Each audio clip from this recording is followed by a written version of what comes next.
Alright folks, this is Damon from Black Warrior Lures. Gonna epoxy up some bobbers today, some slip bobbers or slip floats. Gonna use some epoxy. I love the RAKA brand. It's a good cost per value per dollar brand of epoxy. It's a resin and a hardener. You mix it together and it forms a hard shell around whatever it is you're gonna do. It's used in boat building all the time now. And I've begun to start using this with fishing with my fishing bobbers. As you can see here, this one's already has some epoxy on it. But what we're going to do is do these longer ones here today. Let's get these out of here. And I think let's see here. That one doesn't have anything on it. So yeah, so we're going to do these. And I don't know how many this is, but these are some longer bobbers that we'll be using. Just really sensitive bobber, but the wood will just get all rotted and stuff if you just be throwing it out there. So you got to waterproof it in some way, and the epoxy also adds a little bit more flotation on it. And so first thing we do is mix up our epoxy. That's a two-part system. This is a 2-to-1 ratio, so 2 parts of resin to 1 part of hardener. Now these little cups here are 1-ounce cups. I can measure it down to the dram. A dram is basically like 1/8 of an ounce, and 8 drams equals 1 ounce, right? So that's a great little system there. And I'll usually, for this system, I'll put maybe 2 drams of resin and 1 dram of hardener. It gives me 3 drams. I'll mix that up with a stick here. I usually have a stick like this. Stick is not used for anything, so I'll just take it and mix it up in here, and then we'll show you from there. So, oh gosh, sometimes this gets stuck on after you've had them for a while. Let's see. I measure it here. 3 drams. No, 2 drams for this. The resin. Oh. Yeah, there we go. You'd be surprised at how much this will go. And we need to take the top off. Let's see what we can do here. Makes me feel like a real mad scientist when I do stuff like this. We're mixing the chemicals, yeah. Alright, so now this stuff, it's pretty warm in here. I got the air conditioner off so I can get a decent sound recording. But like I say, what we'll do is we'll take this. It's very important when you mix this stuff that every molecule finds a mate, or whatever, a match to the, the hardener to the resin.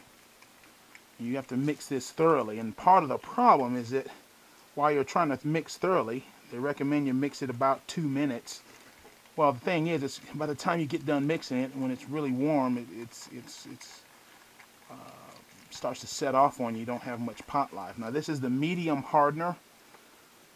I found that the medium hardener is usually the medium viscosity, rather, is the best. Is best. You can have something that has a long pot life. You can have something that has a short pot life. This is sort of a medium. So it's like you took the long and the short pot life hardeners and put them together. And this is great to use in the spring or the autumn of the year when it's cool during most of the day, during most of the morning and at night and in the evenings, and perhaps a little warm during the day. That's usually in autumn and spring. And wintertime is a great time to use this stuff in Alabama. But here in the summer, oh my gosh, this stuff just sets off so quickly. Since this is such a small batch, what we're going to do now is we're going to start our process here. Now, the way I do this is I have my gloves on, and it's a little messy, but I just take some like that and just start putting it onto the cork just directly like this. I don't really dip it in anything. Again, this is a 2-part system. It's a very messy system, but it works. It once you do it. I mean, people build boats and sail across the ocean with this stuff, so it's very, very durable. I'm just going to put a fairly thin coat on right now. Make sure you get the top and the bottom, and we'll just set that there, pick up another one, and repeat the process. and you'll be surprised at how quickly this can set on you. So you just have to keep working it. It's not a 5-minute epoxy, but you do need to work quickly. And this system works pretty well for me. And this will be one coat, and I usually put a second coat, then I'll start painting them. And that's pretty much how we do that. And it's pretty simple. It's pretty fun to do. Just sit here on a Saturday afternoon or whatever and do that. This first coat, for the most part, just sort of soaks into the wood. It binds the thread together here. And that's basically all you're kind of really wanting it to do. It will soak into the wood fairly. Oh, yeah, I got a piece of thread there that fell out. We're going to just epoxy him in there. And we'll just snip it off when it comes time. Okay, so that's about that, how that works. So that's just a single thin coat, and that's how that works.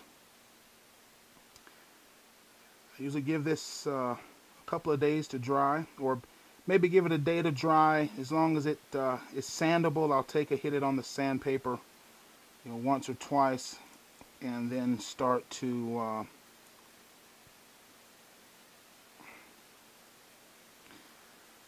oh, dadgummit, that thread there. And so I don't want to bore you with this, but you'll know when this stuff starts to set on you because it'll get hot. It's a chemical reaction, and it does get hot. It gets quite hot, actually. So I'm going to run over here and turn the air conditioner on, and that is how I epoxy the bobbers. And I'll just let these stay here. I thought about hanging them up on some nails and let them drip dry, but I'm not going to worry about it. I may do that with the next batch when I order some balsa wood. This is what looks like a poplar that I got from just, like the Wally World or whatnot. And there we go. Damon that Black Warrior Lures. If you're interested in buying these, check out my Etsy page. If you have the time, go check that Etsy shop out, and I'll put the link down there. And let me turn off the camera so I can concentrate and get these done before this stuff sets off, okay? Thanks for watching, guys. I certainly appreciate it.